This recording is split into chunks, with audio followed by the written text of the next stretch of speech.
Alexandra Dublanche, lors de votre intervention, vous avez parlé de la région Île-de-France comme une smart région. Qu'est-ce que vous entendez par là? Et notamment sur le dossier plus particulier de l'intelligence artificielle, quelle est votre démarche? Alors, il est vrai que la Smart Région, pour nous, c'est utiliser le numérique pour créer des services concrets pour les franciliens, aussi en faveur de l'attractivité des territoires et répondre mieux aux besoins des entreprises. C'est toujours ces trois objectifs-là. Sur l'intelligence artificielle, on a d'énormes atouts en Île-de-France. On est la première région économique d'Europe. On est la première région en termes de dépenses en recherche et développement. Et d'énormes groupes installent leurs labos R&D en intelligence artificielle en Île-de-France.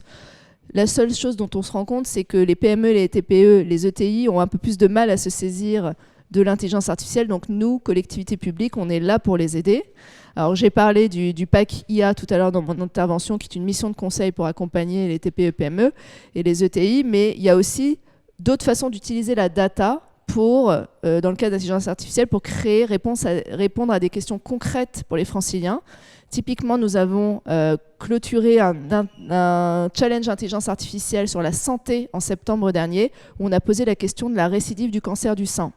Donc l'Institut Gustave Roussy, qui est le plus grand centre de recherche sur le cancer, a mis 10 ans de data à disposition et des startups ont candidaté à ce challenge.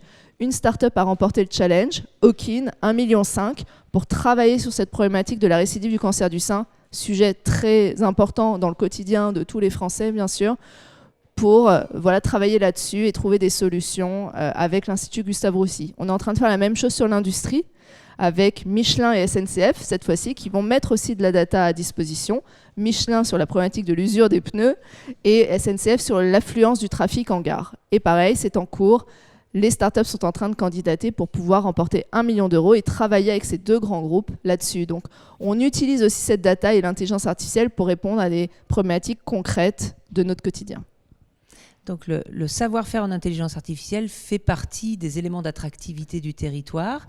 Il y a un autre élément d'attractivité qui est l'industrie. Oui. Et là aussi, je crois que vous avez une démarche assez volontariste. Alors tout à fait, c'est des facteurs d'attractivité, notamment dans un contexte de Brexit, où on a vécu un Brexit financier avec l'implantation, des décisions d'implantation de groupes financiers de revenir en France. Par exemple, l'Agence bancaire européenne qui s'installe en région parisienne.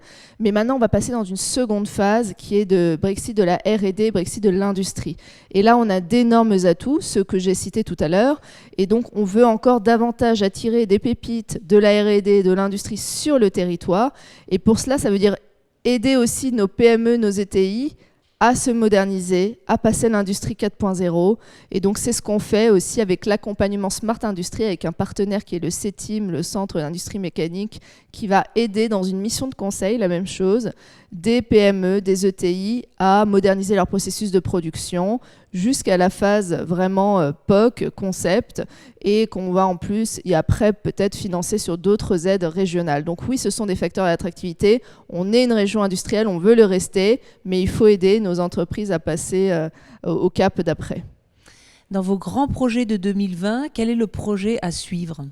Alors, sur la Smart Région, on est en train de développer des quantités de services grâce à nos partenaires. On en a une 50aine aujourd'hui. On veut en atteindre 100 qui vont injecter de la data dans une plateforme et qu'on va ressortir, entre guillemets, en service pour les territoires, les entreprises, les franciliens. Donc vraiment, un des enjeux là à venir, ce sont ces services qui vont naître, des services très concrets. La data ne doit pas rester abstraite. C'est aussi faire la transformation de la région, des agents de la région, de les mettre dans une approche plus service client, service usager, grâce aussi au numérique. Donc c'est vraiment une petite révolution qui est en train de se faire à la région Île-de-France avec Valérie Pécresse. Et comment attirer des talents, justement, dans ces ressources, ces compétences assez rares de la data, au service du public, justement? Alors, il y a tout un travail qui est fait sur la formation. On a la compétence de la formation des demandeurs d'emploi.